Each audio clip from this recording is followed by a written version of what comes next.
All right, everybody, we're just trying to rile the kids up and get them in order so that we can get through this. By the time we get them all in order, it'll be over. But our official meeting started at 5 for our closed session. We've taken a recess before our regular meeting at 6. And I see that we're bringing some kids in, so I think we're almost ready. As they're bringing the kids in, we wanted to talk a little bit about what this is all about. So the City of Desert Hot Springs last year worked with the Little League Board of Directors to actually take over the program on administrative side of things and to help continue to organize it and keep it going. A lot of you know that Little League is very close to my heart. Growing up in the city, that's one of the first youth sports I ever played. I played on this field in Desert Hot Springs. And in 1972, a group of individuals in the city of Desert Hot Springs got together and put together the Little League program here in Desert Hot Springs. So it's actually the oldest youth sports program in the city of Desert Hot Springs right now. And so making sure that it continues down the path of being a positive influence to our kids in our community. I want to thank the board of directors who've taken over this year, and it's always a tough spot. Mike Platt here, myself, we've been presidents and on the boards, and it's always hard to find the extra time, but you do it because you love it. In the city of Desert Hot Springs, when we asked them to step up and be the face of Little League, they did. And so Doria Whelms, I know she played on that field. She is on the board of directors. Danny Porras, he's on the board of directors. That's our deputy and assistant city manager. Over here we have Jeffrey Buckheim, Chief Henson, and our Public Works Director, Nick Haker. They're all on the board of directors. And so let's give them a big hand for all their work this year.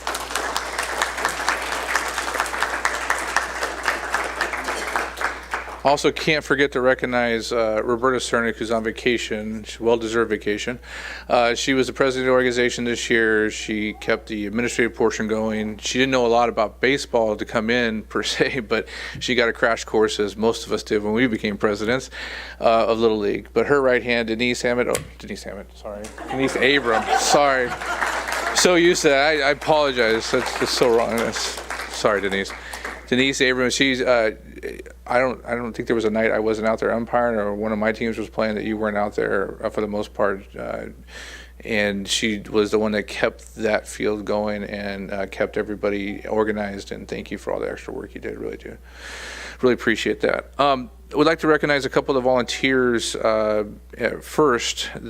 The way the tournament works for Little League is that you play the regular season, and then each event, depending on how many teams you have in that division, the top players, let's say you need 10, 12 players, the top 5, 6 from each team go to a tournament team, and then coaches are picked and they travel to where the tournament is.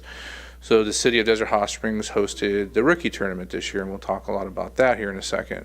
The senior tournament was hosted in 29 Palms, junior senior tournament. And so the kids actually and the parents have to travel, as most of you know, and it's a level of district tournament. So when you win the district tournament, you get to go to sectional, and the sectional is everybody gets to go to district, everybody gets a chance to win, but most of the time it's tough to get out of that because you have 3, 4, 5 teams playing against you. This year we had a team get out, and we're going to talk a lot about them in a few minutes, to sectional, and that's really a great accomplishment to get to where they got.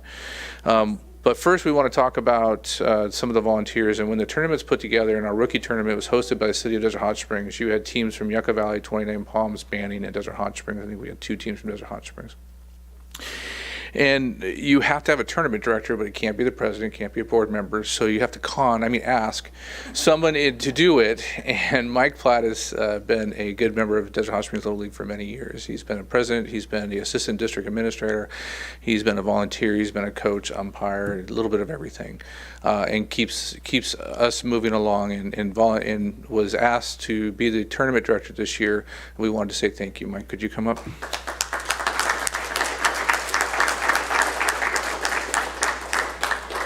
Just a little appreciation. It's not a lot, but it's a little something to thank you for your volunteerism for the 2022 District 58 Little League Championship tournament here in Desert Hot Springs.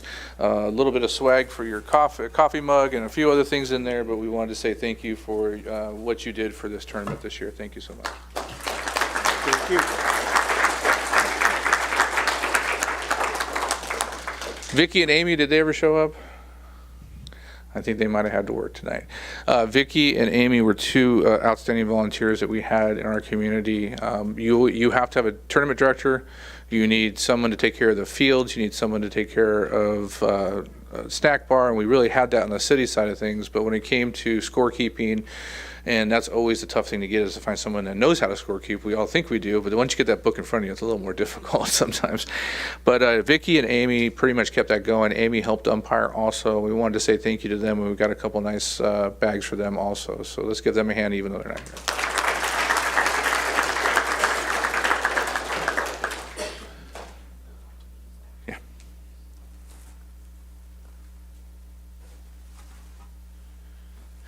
Next, we're going to ask the coaches and the kids from the rookie team to come on up here.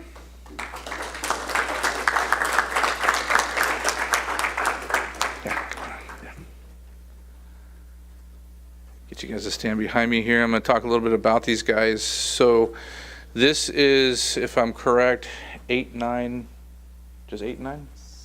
7, 8. 7, 8. So this age, if you know anything about baseball, when you start your kids, you start them in t-ball, right? And you usually get about 10, 15 teams in t-ball because everybody wants to play, and then the kids start to figure out whether they like it or not, and it starts to whittle down. But the next level is rookie, which is the machine pitch level.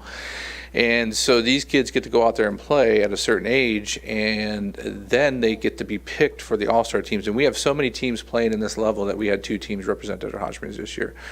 But this group here, they were able to make it. Now I want to say, I'm going to count here. There was 2 Tri-Valley teams. There was a 29 Palms team. There was another Desert Hot Springs team, and there was a Banning team. So they made it through 5 teams, beat them enough to take the championship. And what doesn't happen at this level, because this is a district level and this is as far as they can go, is that the district doesn't provide flags. So the city provided a flag for this tournament, and we wanted to present that to them for winning the tournament and representing the city of Desert Hot Springs.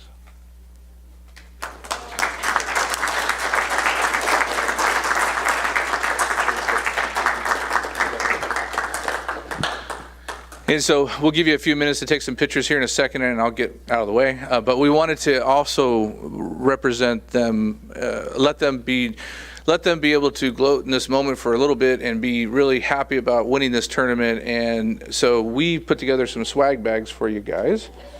And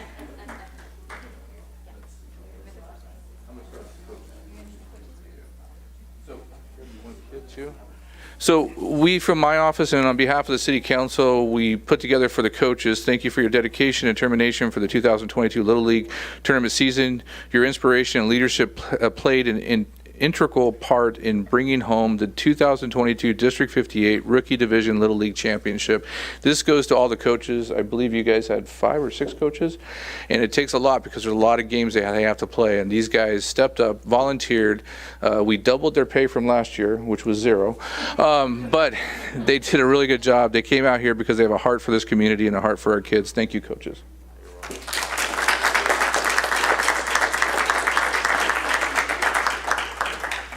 In each of those bags, you're going to find a bat, and it's actually engraved with their name on it, what tournament they won, and a little saying on the back there. Also in the bags, there's this ring.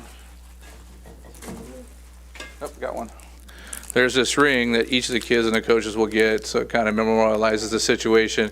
They're not real diamonds. The city couldn't afford real diamonds, but we hope they enjoy that. And for the kids, we each have a recognition in their bags, and it says, this is the coaches, I need one of the kids. And this basically says, for your grit, dedication, and determination in the 2022 Little League tournament season, your ability to work as a team player contributed greatly to your team's athletic achievement of becoming the 2022 District 58 Rookie Division Little League champions. Congratulations, guys.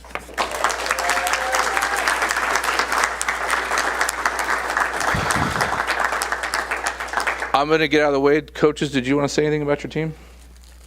You sure? Oh, it wasn't on the agenda for you guys to speak? No? Okay. Yeah. Where's Lee Jackson? Oh, no, I'm just joking.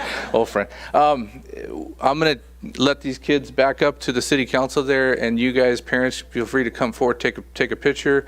It will give you a couple minutes to do that, and then we're going to present something to the senior team also.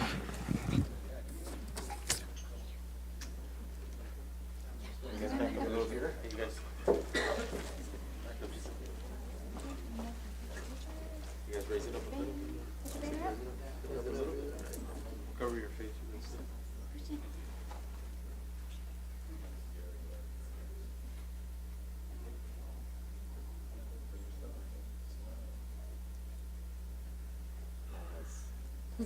The art of looking at 15 cameras at once. I don't know which one to look at. Just there in the center.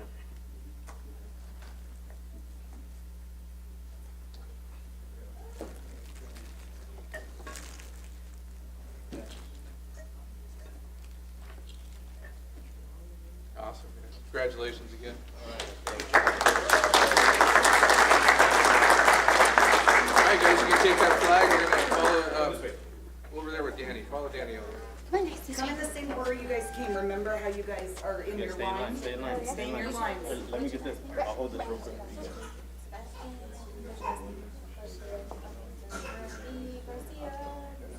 Yes. Come on.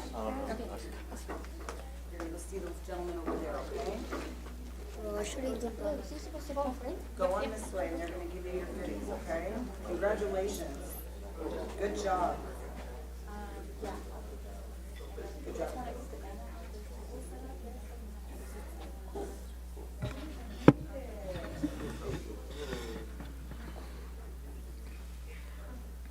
Then as they're funneling out, I'll have Donnie, if you want to funnel all your team in here.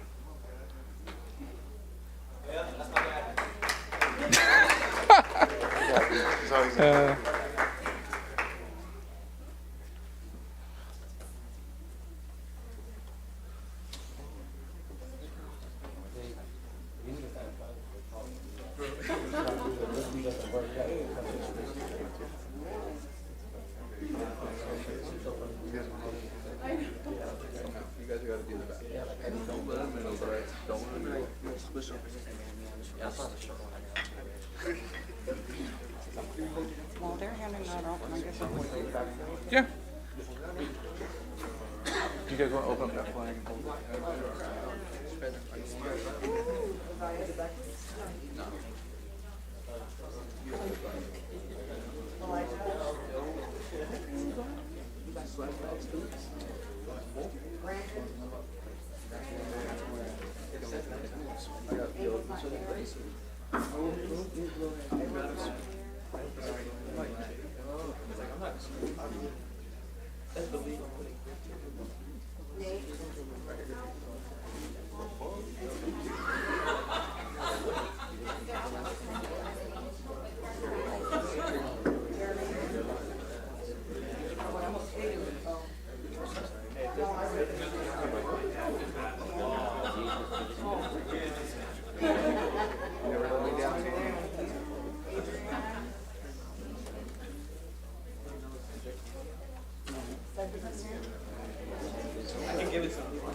Well, you're definitely handing them out. That's why.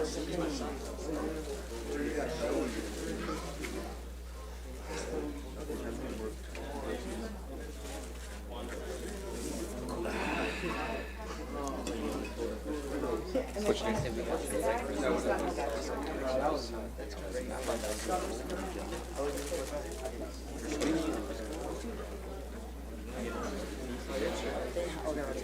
Good. All right. As we finish up there, again, I wanted to thank all the volunteers and the rookie team for everything they did.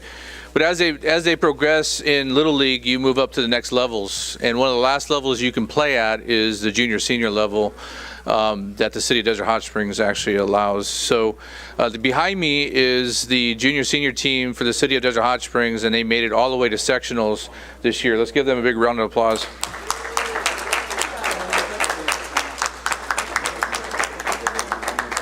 How many teams did you guys play in district? 4, 3, 4? Was there a total of 4 teams? Okay. Total of 4 teams in districts, so they went to 29 Palms this year, and they actually beat 29 Palms, Yucca Valley, and Banning? Yucaipa. And so I'm not going to rub it in too much, but Yucaipa has been putting together teams for years, and they have pretty much beat every one of us every year. We made a vow, I think about 15 years ago, that we were going to start really mentoring kids into a position that they were going to win these tournaments. And there's a lot of great volunteers out there that have done that over time. And with that, you have some of the coaches up here, and I want to give them a round of applause because it's not easy. Thank you. Again, we have a certificate for each of the coaches. It basically says the same thing as the rookies: for your dedication and determination to the 2022 Little League All-Star season. Your inspiration and leadership played an integral part in bringing home the 2022 District 58 Senior Division Little League Championship. So it goes to each of the coaches. Each of the coaches will also receive a bat that's engraved with their name on it, and they also will receive a ring in there, also with some other city swag in there. We don't, it's not really expensive stuff. Don't get too excited, guys. But we really wanted to show appreciation to this level because a lot of these kids, what they do is that they play, and they've been playing for a long time, and they go to high school, and they have to still qualify to play in the senior tournament. So they go straight out of high school, sometime in mid-May. You guys finished in high school?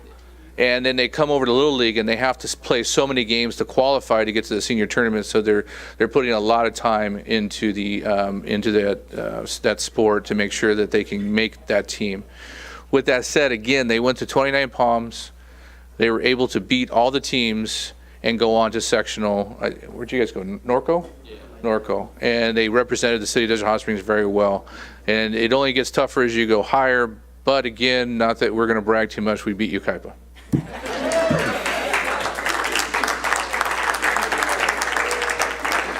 With that said, any coaches, you want to say anything about your team? Kids, you guys did it. You guys handled it. Well, again, we want to congratulate all of them. The extra bags that the coaches will take, or we'll get those out to them. And again, thank you guys for everything. We'll give the parents a few minutes if you want to take some pictures with the city council and the flag, and then we'll move on.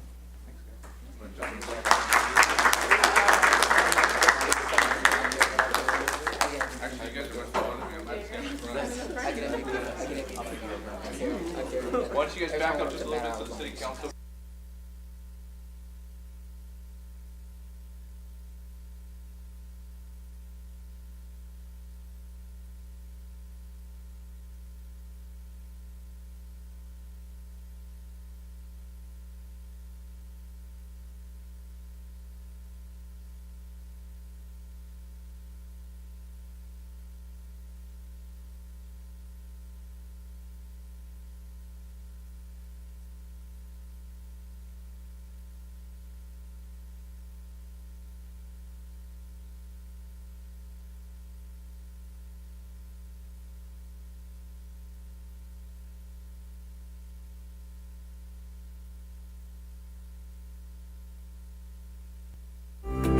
The Mayor and City Council welcome you to the Desert Hot Springs City Council meeting.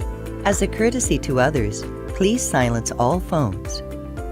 Please complete a speaker request form, which can be found to the left of the entrance to the City Council chambers, if you would like to address the City Council on a non-agenda item. If you would like to comment on an agenda item, a speaker request form is not required. Public comments will be heard during the agenda item. Please submit the completed speaker request form to the city clerk seated to the left of the speaker podium. All speakers will have 3 minutes to complete their comments. A countdown timer will appear on the screens located around the council chambers. All comments are to be directed to the City Council and shall be devoid of any personal attacks. Members of the public are expected to maintain a professional, courteous decorum. Due to the Brown Act, which is California's open meeting laws, only items listed on the agenda can be addressed by the City Council. The City Council is unable to respond to matters raised on non-agenda items. However, please be aware that your comments will be noted.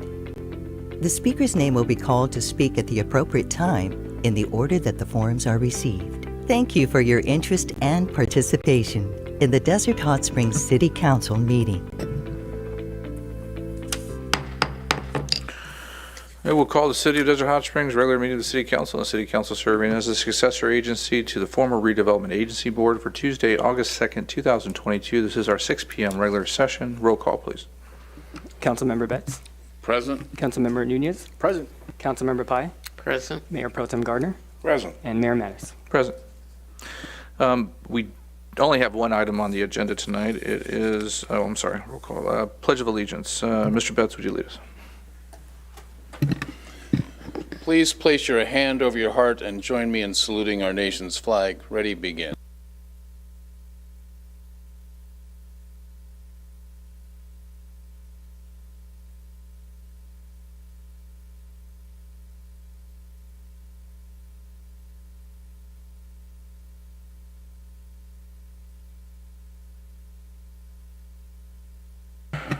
City Attorney, there's nothing to report on closed session, correct? That is correct. Thank you. We'll need approval of the agenda. At this time, City Council will amend anything. And before we do the approval of the agenda, we only have one item, which is on the consent calendar. We'll approve the agenda, but we will not be approving the consent calendar yet because we do need to take public comment on it. I do have public comments on it. So this item will be just to approve the agenda. Move we approve the agenda. I will second. I have a motion and a second. As soon as it comes up on the screen, please vote.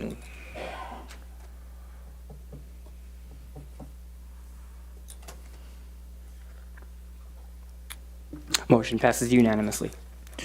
We're going to move to public comments this time pursuant to the Brown Act. Any person may comment on matters of general interest within the subject matter jurisdiction of the City Council not listed on the agenda. Under the Brown Act, the City Council shall not take action on or discuss matters raised during the public comment portion of the agenda.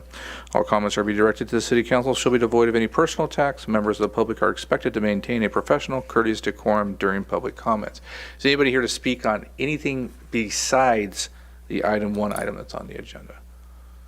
I don't see anybody coming forth. We'll close public comments and we'll go to the consent calendar. We have one item on our agenda, which is a second reading and adoption of an ordinance amending Chapter 5.44 of the Desert Hot Springs Municipal Code regarding short-term vacation rentals. Just a reminder, this is a second reading of the ordinance that was voted on and approved by the City Council last month. This was moved up so that the enforcement arm could be we have to wait 30 days after the vote to put this in effect. So that was the reason it's been put on this agenda tonight. You're more than welcome to make comments. You'll have 3 minutes. The time will start when you state your name. I do have one speaker card. I will allow anyone to come up after that. If you didn't put a speaker card in, George, what's your last name, George? Kleist. Feel free to come up. As soon as you get on the microphone there, your 3 minutes will start. 3 minutes will be up on the screens. And it's all yours. Council members, staff, thanks for all your service. It's hard to be a public servant, and I appreciate everything you guys do for us here in the city of Desert Hot Springs. I'm a resident of city Desert Hot Springs. I didn't know it was approved, so I apologize for that. I'm late to the game. Short-term vacation rentals, there are about 500 to 600 according to our DNA in this town. You've mentioned 228, so your facts need a little bit more checking. But if you look at our DNA, you're hurting the one-bedroom short-term rentals. If you look at Airbnb today and VRBO, 47% of those are one-bedrooms of mom, dads, families that are struggling, that are to make mortgage payments. And you guys are like gouging them at $1,000 registration fee. That's absurd. That's more than our taxes. I pay $3,000 in taxes. I've been a resident for 7 years. And I don't need Airbnb and VRBO, but I know families that do, that this is their only way so they can pay for the small necessities in life. And yes, there are corporations in here that own 10 properties and more. And there are hotels that are now owning it.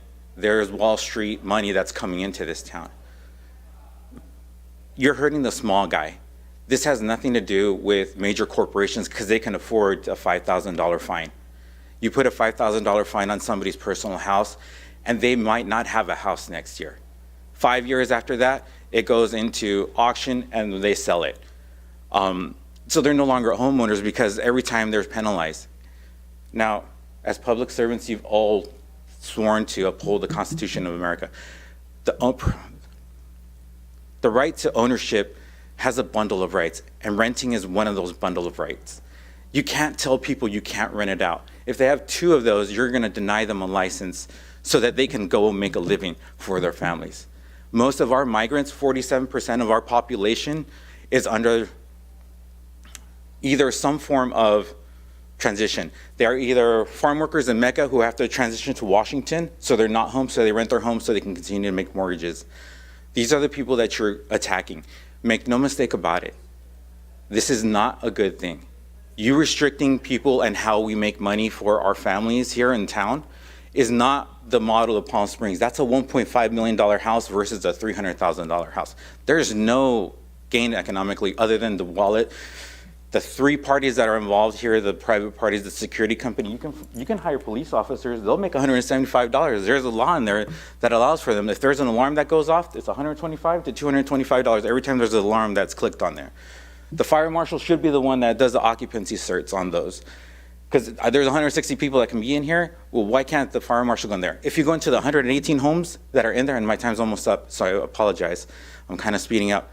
But if you go into those 118 homes that the code compliance should be in, none of those have fire extinguishers. I'm willing to bet $1 for every of those houses. You know why? Because they're only there to... Unfortunately, I got to cut you off. You only get 3 minutes, but thank you for your passion, and we're going to have some staff meet with you and talk about those fees, okay? All right, thanks. Thanks. Anyone else would like to have any comments before we move on? You're more welcome to come forth. Just state your name. Your 3 minutes will begin. My name is Kent Anderson. I've been up here before. I feel for the gentleman over there on some of his views, but I've seen what the short-term rentals are doing in my neighborhood, and I do not want them. The other day, about a week ago, on our street behind us, Sylvanus, we couldn't even get down the one street because there were so many cars parked there. I mean, that one house must have had 10 cars. That's destroying my neighborhood. And I applaud these rules and regulations and think they're a good idea. Maybe some tweaking needs to be done to make them better. That can always be done in the future. But we need to do something now. The homes that are being built behind my house, 25 to 30% of them are going to be Airbnb. And we've been told that by the builder. That's who's approaching him to buy these homes. So, I mean, I'm sorry for some of the people being hurt, but we need to preserve our neighborhoods. That's what built this city, and I look forward to that. Thank you. Thanks, Kent. Anyone else like to make any comments?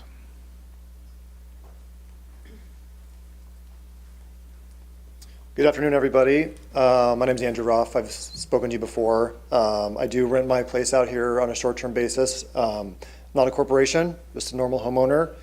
I wanted to say thank you for the opportunity to participate in this program throughout, especially Mayor Pro Tem Gardner and Betts and Mayor Modis for taking my calls and my emails over the past several months. It's been great to be able to have my voice heard. For me, I'm happy to see the program finally get some closure and to be rolled out. The regulations came to be over the past 2 years during times of COVID with a lot of pent-up demand and travelers being kind of unusual, and that's really probably not the best model by which to judge short-term rentals in general. And even though I didn't have problems at my place, I understand that some other folks had issues in their neighborhoods with short-term rentals. But I'm really glad that we were able to work out a program that did not involve a ban. To be honest, as an operator, I think some of these rules are awfully strict and intense.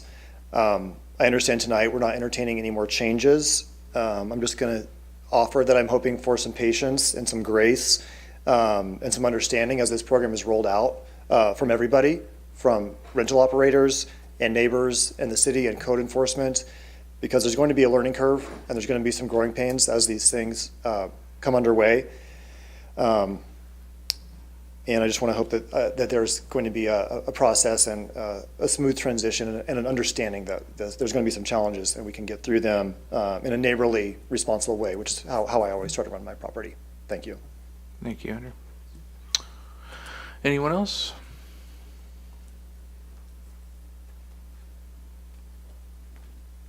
Good evening, City Council and staff. You know, I read through the agenda very closely, and my real objection is the cost of it, the $1,000 to cost the run STVR. I think that's excessive because a lot of the short-term rentals that we have are one bedroom or studio. So we're paying the same fees as somebody who's got a house and getting greater amount of monies. It takes us a lot longer to recover those fees. And, you know, we're making decisions based on the decision of the City Council on what we want to do based on these properties because it turns into something that we just can't afford or it's not feasible. And I do think most of the restrictions, I think, are very fair. You know, we don't want to have noise. We don't want tons of cars and all that kind of thing. And we haven't had a problem with that, but I understand that there are properties that have had a problem with that. But I think you should take into consideration the smaller properties who are, you know, just running very discreetly and at this point not very profitably because of the fees that are involved. Thank you. Thank you, John. Anyone else like to add any comments?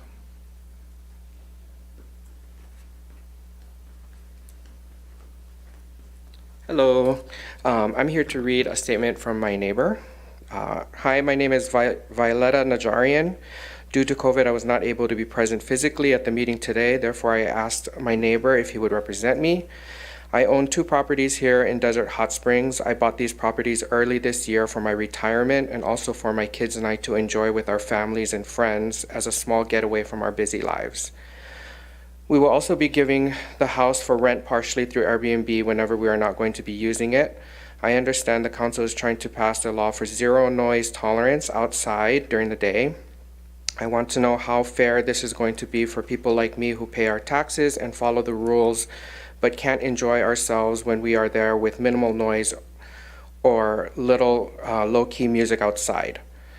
That means if anybody else on my street or around me is living there permanently, they can do all of that. But since my house will be given out for rent through Airbnb, my privileges are going to be taken away from me.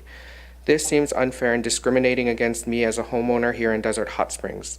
Yes, with all the fairness, I do agree that noise should be to a minimal, but zero noise tolerance is not fair for those people who do not break the law and keep it to a minimal.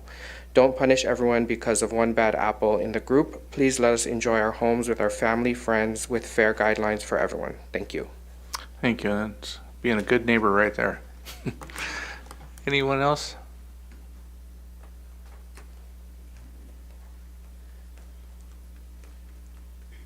Hello. Ooh, wow. My name is Dan Rosselli. I'm a hardworking guy who has basically been finally able to create some sort of retirement property for myself, and I'm not part of a corporate buying machine, so I just want everybody to be aware that there's people out here that are small business owners that are risking losing a lot of this. I believe in paying my taxes. I believe in making neighborhoods better by being a part of them, and I love that a lot of the restrictions you guys have put on, I absolutely, completely agree with. But when it comes to the occupancy thing and the noise thing, with the occupancy thing, it becomes very difficult to understand that I, as a homeowner, again, who likes to rent it out, who has a house of 3 bedrooms, but a family of 8 or 10, can't have my family over because I'm only allowed to have 6 people over at a time. This seems unfair. It seems over the top. It seems like the bad apples have kind of won by screwing over everybody. My family is bigger than that. I want to have them over for a weekend. I just don't know I don't know how this is legal. It seems a little bit harassing, actually. When we do rent it out, it does affect our bottom line, which affects the taxes we pay the city. And I also understand and I agree with what was before was the bedrooms plus 2 made complete sense, and I don't think that anybody should be going above that. But now we're putting in effect some sort of law that, quite honestly, I think that the no-do-gooders and the bad apples are going to completely ignore, and it's only going to hurt the small business owner like myself who just basically wants to retire and have a house. Music during the day. This is another thing that seems really kind of egregious. There's no real gray area. We're basically hiring a security firm to drive around, and to justify their cost, they're going to have to ding everybody. They're going to start dinging even me if someone's playing some phone on their phone in the backyard. And that just seems like it's tough, because not only is it just kind of like we can get a ticket and fine potentially for something really silly that anybody else in the neighborhood can do, but also we basically lose people because they go, why would I stay there? It's 6 people and I have 8. Why would I stay there? I can't play music during the day when there's a pool. I'll go to Palm Springs. I'll go everywhere else. So all that money goes with them. All that tourist money, all that money that I was hoping to kind of have for some retirement, all goes with me, goes with them. And so I think that it's not just about me, it's about the employment too. We have a lot of DHS citizens that are employed to clean, to keep the noise down. By the way, we pay almost 20% for someone to go out there and tell people to shut up if we need to. We pay a 20% thing in addition to our taxes, in addition to this stuff. We pay people to clean. We pay people to maintain our properties, which we, by the way, do, and they look beautiful. All that can go away because we're basically saying you can't do anything in this house. And that's essentially the line. It's very, there should be a bit of a gray area. I just appreciate it. I think all of us want to bring more money to DHS. And I think this is the way to do it, is let us do our jobs and be good citizens. Thank you. Thank you for the time tonight. Anyone else? Yes, ma'am.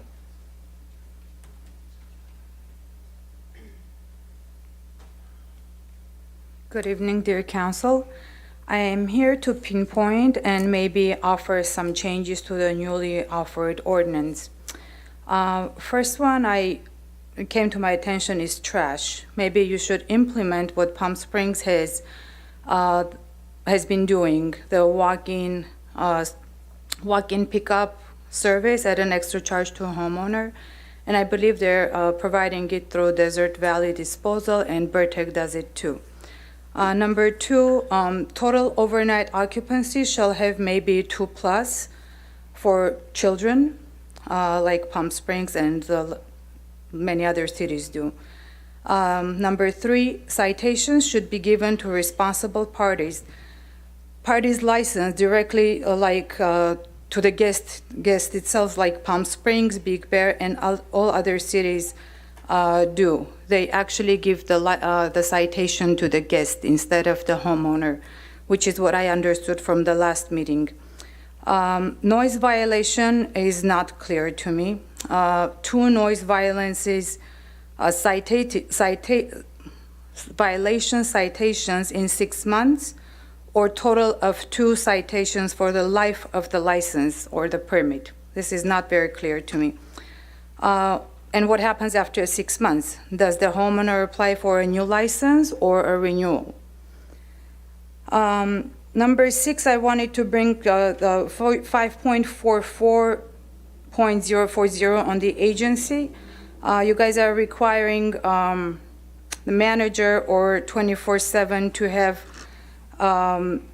business license. What type of license are we talking about? If I have a house that I am self-managing, and I have a 24/7 contact here, what kind of license are we talking about? Number 7, because I have several properties, and we've seen and heard from a lot of homeowners that a lot of false complaints are coming through in different cities, especially when ordinances are being passed. Maybe put citation to the people that do false citations, false complaints, and maybe $500 to $1,000. So that will save the city money too. Instead of sending people out for no reason, that will save us and all of us. And at the end, I wanted to say that yes, I am, and every one of us are here pro for regulations somewhat. But do I want it so strict that my general advertising will read to something like this? Nice house with a pool, kids friendly. But we don't allow noise, music, and God forbid you get caught. Ma'am, unfortunately, you've run out of time. You'll get cited $1,000 for first $2,000 for the second, $3,000 for the third citation. Ma'am, thank you for your comments. Thank you. You're welcome. Anyone else?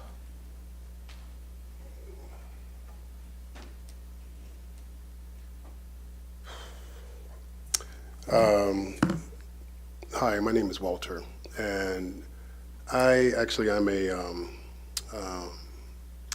have a vacation rental. Now, I didn't know that this ordinance had already passed. I come here, so I apologize for that. I came to speak because I think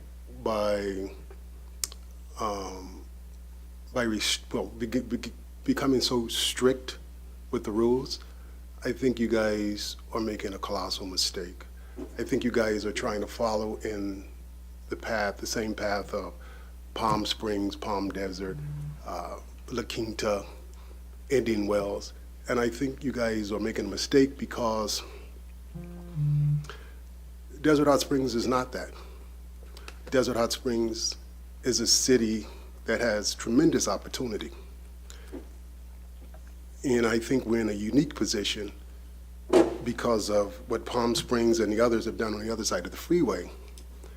I think that's an opportunity for us to get that economic growth, to get those investors over here, because Desert Hot Springs doesn't even have infrastructure.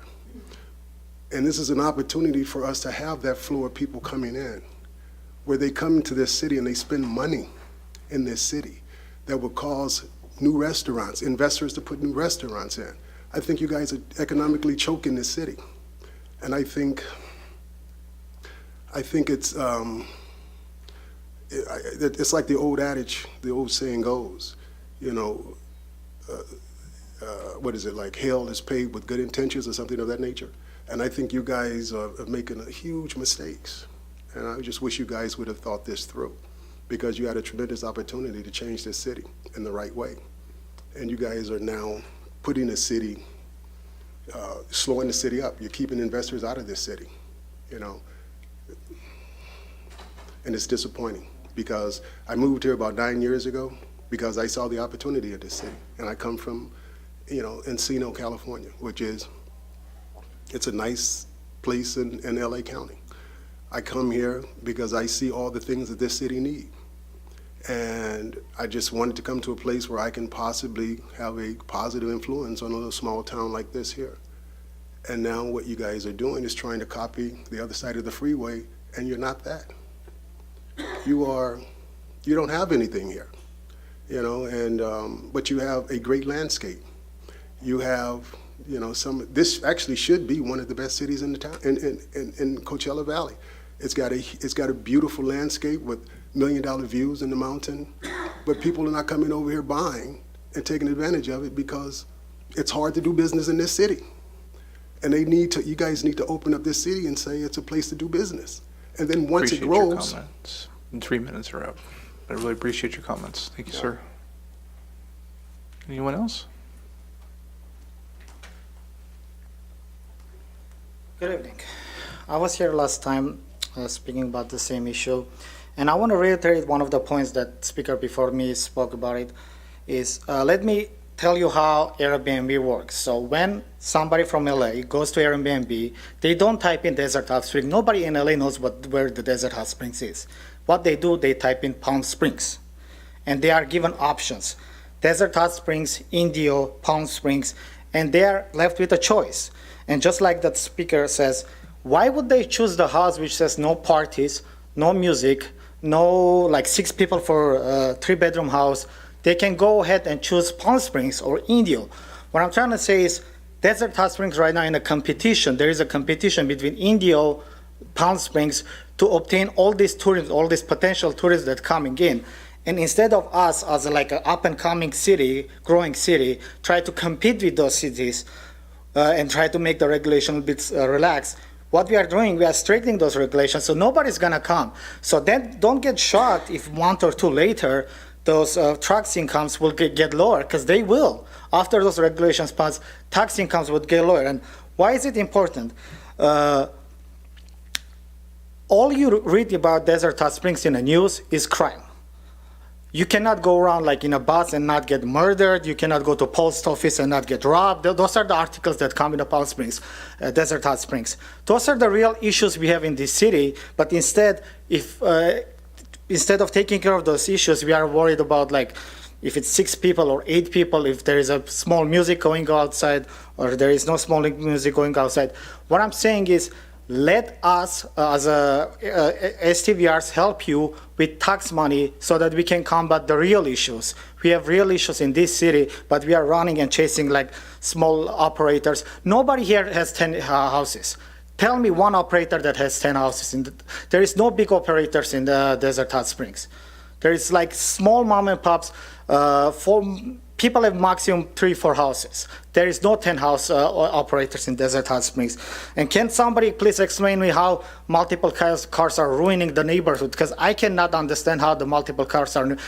There is multiple cars in every other city. So if over the weekend there is a party in not STVRs and there are multiple cars parked because little Timmy has a birthday party going on and their like relatives are coming in from the town, is it ruining the city? And it's not an STVR. It's like a local guy, Little Timmy, and he's having a birthday party. Is it ruining the city? I don't understand the rhetoric that's coming that STVR is bad. STVR is the only solution for this city to come out of the problems that we have at the moment. We have way too many problems, and we are here to help you guys to come out of all these issues that we are facing. Thank you. Thank you, sir. Anyone else? I don't see anybody else coming forth. Last call. Yes, ma'am. Good evening, Honorable Mayor and council members. Thank you for letting me speak again tonight. My name is Amber, and I am a resident here on Puesta del Sol Place. Thank you for taking the time to come in tonight. I know that wasn't on your original schedule, and holding the second reading so that the new codes and the hiring of the enforcement can move forward immediately, as it can't come fast enough for my family. Abraham Lincoln once said, "Laws without enforcement are nothing but good advice." And that's what my family's been dealing with for the last year, surrounded by both legal and illegal STRs, daily threatening the safety of my family and taking from us the peaceful enjoyment of our home. You've heard from some of these business owners that you are being too strict, that this will hurt the city. If they lived here every day, they would understand that is not the case. Instead, these owners have understood that Desert Hot Springs has had little to no enforcement of their rules and codes and regulations and have been allowed to prosper at the city's detriment and at the detriment of your residents, which is evident by the fact that you have more unlicensed than licensed here. These complaining owners are upset because they see their gravy train coming to an end, and I'm sorry for that. They have known that nothing gets done, as these illegal STRs and STR owners who don't hold their customers to the city's current rules have had no consequences and continue to cash their checks. Upon returning home after last month's meeting, after speaking here regarding this issue and checking on my sick 2-year-old son, my husband and I went into our backyard to try to decompress from the day. And after about 20 minutes at 10:05 p.m., an illegal STR started booming their speakers so loud that it woke up my son after thumping my walls. Could hear it all the way down the street in the front of my house, as well as completely filling my back. Had to call the police again, filing a noise complaint. Here I go again, having to go through all these steps. About a half hour later, the music stops. 20 minutes after that, it starts again. I had to deal with this particular illegal STR guests for over 8 days, calling the police department, the code enforcement, communicating with neighbors, city council members, confirming that it was an illegal STR, yet they were not evicted. 8 days I had to deal with this with my family, every night, every morning. And most of my calls to the PD went unreported. So again, thank you for reading this tonight so that we can move forward with the solution that this council has confirmed and told us will solve these safety issues that we have that are of great concern to your residents. While refusing to put a cap on the number of licensed STRs at this time, I truly hope that you can get under control these businesses and focus on the needs and concerns of your voting residents. Thank you again for your time tonight. Thank you. Final call for any comments. I think everybody in the room spoke, so I will close public comments at this time. We'll go to the item, which is the second reading and adoption of the ordinance amending Chapter 5.44, the Desert Hot Springs Municipal Code regarding short-term vacation rentals. Does somebody want to make a motion so we can start discussion? I move second reading and adoption ordinance amending chapter 5.44. Wait for it to come up on the screen, and I'll look for a second, and then I'll go to comments. I will second. Okay. Motion is second. I'll start with Jan. Anything? Okay, I'll go first. Roger, go ahead. I really don't have a lot to say. I just want to thank everybody for coming out. I know this is a short notice to get this meeting going. All of us were either on vacation, we had staff on vacation, so believe me, it was a hassle just picking a date to come out here and doing this. I still feel the same way as we first heard this item last month. I still do think that we should come back before the 180 days or 130 days, whatever it is, and revisit how this is being ran. I'm hoping that things will calm down. I know personally in my neighborhood, I've had to go personally to knock on a door, and I'm not afraid to ask these residents to turn the music down. So this shouldn't be happening. This shouldn't be happening in our community. We're not a party city. We're not Palm Springs. We know that. We don't want to be like Palm Springs. We want to be Desert Hot Springs. We want to be respectable neighbors. We want to be a respectable city. We love our community. And I hope the people that have Airbnbs here or short-term rentals respect the city too. That's it. You want to go or you want to wait?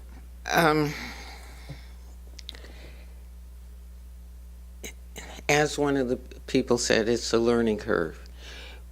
We could not do nothing. Councilmember Betts and Mayor Pro Tem Gardner did study this. And as we said in the last meeting, things can change and they will change. But if my record shows 242 Airbnbs where only 118 are licensed. We have to do something. And with respect to noise, no, let me go back. With respect to if you have a family and you want them to be in your home, the regulation is that's not a problem. If they're in your home for 10 days, for at least 10 days, that is not a problem, and that is not an STD. I would like the police chief to talk about the crime, because the gentleman that talked about our crime, that's not true. There was a person, the two people that talked about did not know that this was approved. I would say to you and anyone else, if you go to the website and go down to the bottom and hit subscribe, that will tell you every meeting that is happening in the city and what the agenda is and any news releases. With the 242, we don't know, once this is in effect, how many will still be there. Because with their fines, they have to come up with the taxes, they have to come up with the fines, and I don't think a lot of them will do that. We did not ban them for this reason. But like Councilman Nunez said, this is not about another city. We truly recognize what Desert Hot Springs is about. And we do understand that. And we do have to put something in place right now, because in my opinion, we cannot do nothing. I'm done. I'll make a few comments. I'll give it over to the subcommittee real quick before we make a vote. I caught in the middle of this whole thing a little bit in my decision making. I want to support the businesses that have provided quite a bit of tax revenue to us. I want to go after the enforcement of the ones that are not providing and recoup what we should be. I do think the noise portion of it's a little strong, but I do think we need to do what I suggested on the limitations. Is we need to put this in effect. We need to move forward, see how it works, and all our ordinances are working documents. They can come back and be tweaked in the future if necessary. The limits will come back. That was part of the discussion, and that will come back after a certain period of time. And if I am correct, I just want to make sure this is true. We have not implemented the fees yet because the nexus study has to be completed. So those fees will not go into effect right away. The old fees will stay in effect until the nexus study is done. I believe that's part of the law. It has to be done first before we can raise fees. So I want to reassure any of the current owners those fees will not be implemented right away. And they might not, they were just examples of fees, so those fees could change depending on the city council's opinions in the future. So I do want to clarify that. I do think that our ordinance is very strong, and maybe there are some compromises in that, and I think politics is about compromising.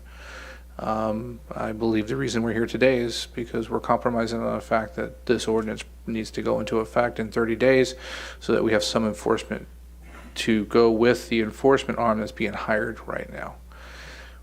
I hope that someone playing a little bit of music on their phone in their backyard at 12 o'clock in the afternoon on a Saturday is not going to get a citation as long as they're being, proper with their neighbors. I made a comment that was taken out of a context on social media, which, social media is always right. But it was taken out of context. I made a comment that I live in an HOA, and that wasn't to gloat that I live in an HOA. It was the fact that we have very strict rules in our HOA talking about noise. And if I play music in my backyard and my neighbors complain, I can get a violation just like these ordinances can be put together. So I wanted to clarify that I wasn't talking about, because HOAs can allow STVRs also if they do in their CC&Rs. So it's not, I was told I had a conflict. I don't have a conflict. So I just wanted to clarify that. But I do think in the future the subcommittee can come back. They can see how this goes after 180 days, after 360 days, whatever that number will be, and revisit this in the future and maybe have a conversation with the STVR owners, maybe some of the other owners in our community that have had those problems, so that we can come up with even a stronger ordinance that will help find that middle ground. That's my hopes. Mr. Best, Mr. Gardner, you guys are the one that put all this together. First, I've been up here a while, and I can't believe that I missed the part about needing a second reading and then not putting that together with the long recess we were taking, and seeing the need for these regulations to go into effect right away. I certainly appreciate the mayor and the council getting this meeting put together now rather than waiting until September, which would have set these regulations in motion back in October, and I thank staff for your help on that also. I could go on for an hour on this subject.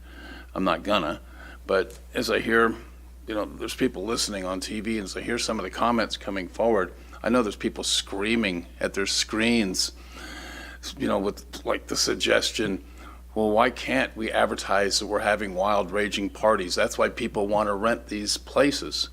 And, maybe that's not fair. I really do appreciate all the comments that came forward, but I liken this to, if you're in a hotel room and you're making too much noise and you're bothering the guests in the other rooms, management's going to come knock on your door and say, be quiet. So that's what we're doing. Now, if you go to my house or any other house around here that's not next to a vacation rental, you're going to hear quiet. And if I go in my backyard and make some noise, my neighbor is going to say, wow, what's going on, Russ? What are you doing? So I'm, planting some bushes or something, making some noise, because it's so unusual. And I think what people are missing is this little bit of noise is constant noise, because you get an Airbnb rental going every single day, your neighbor's having a party with a different group of neighbors. And so that's the problem here. And then the real problem here is I went chasing around with people calling and complaining about these parties that are going on and the amount of disturbance it is. And even a really good property manager ended up having to kick his guest out. And after talking to that guy on the phone, I'm convinced this guy should probably get an award for the best property manager that's out there. But he had bad renters, and it was a really bad disturbance. But the weekend before that, I'm hearing this loud music. I go to a neighbor's house, I'm standing in their backyard, and not only do they have loud music coming from one vacation rental, but the other one is so upset by the music, the other vacation rental, that they've turned their music up loud. So now you got dueling music coming, and everybody's caught in the middle of this mess. So I drive over to the house to try and figure out where it is, and I see this neighbor pounding on the door so loud I can hear it from my car over the music, trying to get the attention of these people. And he told them, turn down that music. And the first thing they did was turned it up. And so I showed up and I said, hey, dude, I don't think that's a really good idea. And they agreed to be good neighbors. But the disturbance is absolutely incredible that's going on. And you might think it's only a little bit of music eking across that border, that property line, but it's every single day. You don't get to hear any quiet when you live next door to one of these things, and our residents don't deserve that. Last thing I want to say is, and this just occurred to me recently, is that one of the goals that this city had set was to help the city increase the median income of the residents. And I hear a lot of talk about the jobs that are getting created, people going and cleaning, the vacation rentals, everything else. But what's happened is, during this economic boom, houses at 450, 500,000 in our city, which is unheard of, we would have had a whole bunch of new residents coming in who would be providing great economic benefit to this town, people with the means that can help us, people who will provide the demographics we need for a Trader Joe's or some other business. But every vacation rental that comes in isn't supporting a Trader Joe's. We're losing somebody who can afford a $500,000 house in favor of a weekend visitor each night. And it's not helping our goals as a city to be vacation rental city. Anyhow, I'm sorry to go on so long with this one. I didn't really intend to, but this is much needed relief for residents that are just crying out for this council. And Gary, I want to thank you for the work you put on this. I think it's extremely unfair to the comments that this was rushed. I know how much time and energy you put into it, and I know the council has weighed this very, very carefully, and this is a good thing to do. Mr. Gardner. Thank you, Mr. Mayor. Thank you, Mr. Betts, too. I learned up here a long time ago not to take too much offense at what's said. You can't do that and still be a good public servant. But you're right. This took us well over, let's say, 8, 9, 10 months. You and I have been working on this. And as somebody did point out, we're taking from other cities. We are. We took a lot from La Quinta. We took a lot from Palm Springs. And both of those cities were faced with angry residents who wanted us to ban, or wanted them to ban them. They put in a strict enforcement code. Complaints went down. Not every resident is happy, but for the most part, the complaints have gone down, and everybody is getting along. And I'm hoping that's going to be the effect here. Somebody brought up the fact that single room fees are in there. We haven't set the fees yet. The fees will be coming back for council approval, and the council did give direction to staff following the first hearing that we had last month to set a separate fee for single room rentals. So if you are still in your house and just renting one room to somebody for a weekend, you won't be subject to the same license fee that a 5-bedroom house is going to be subject to. We heard that will be there, and those fees will come back for further council discussion and debate. I'm not sure when city staff can let us all know on that, but I anticipate that'll come back in a month or so, right after when we come back from our fall break. But I can assure you that I doubt very seriously they'll be much higher than what they are now, and they're still lower than other cities in the valley. What we did was a balancing act. And the comment that I made a month ago is that if we manage to upset both the vacation rental owners and the citizens of the city, we probably came across and did the right thing, because not everybody's happy, and that's kind of what politics is all about.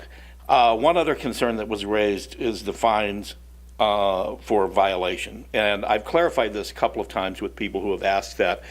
Keep in mind that a fine only is resulted after a citation, and a citation is only issued after, not a complaint is not a citation or a violation. A complaint comes in, you're given X hour, the time to address it. If you don't address the complaint, and we do have to go out and take an enforcement action of some sort because the STVR owner failed to address the complaint, then yes, a citation would be issued, and a citation would go to the person making the violation as well as the owner. So it's just because somebody calls in with a noise complaint, that's not, you don't get 2 strikes and you're not out with that. You have to have a citation issued for a violation, and a violation occurs when you fail to address a complaint. So it's a multi-step process. So it's not going to be a gotcha, as that were. I think this is a great ordinance in a lot of levels. I agree with the mayor. In some places it may be a little too strong. In some places it may be a little bit too weak. But we have to start somewhere. And I think that adopting this tonight gets us into an enforcement mode by the end of the month. So I'm estimating September 1 would be the date that this will be enforced, and we'll have our contracted enforcement arm out there ready to go. And it may be a bumpy start for the first week or so. Things like that always are. But it gets us going down the road, and I'm happy to support this tonight. Mr. Mayor? Yes. One more thing, that I asked the police chief to talk about crime, because that's going to mess up the STRs that we do have, based on the comment that was made. Have to keep it in context with the current item if you can. Yeah, I just believe everybody's entitled to their opinion. I believe he's wrong, and he didn't last very long here. He was trying to prove a point in the city, and I don't think it was correct. I think most residents here know what kind of crime is going on and what the police department's done. Thank you, Chief. With that said, please vote.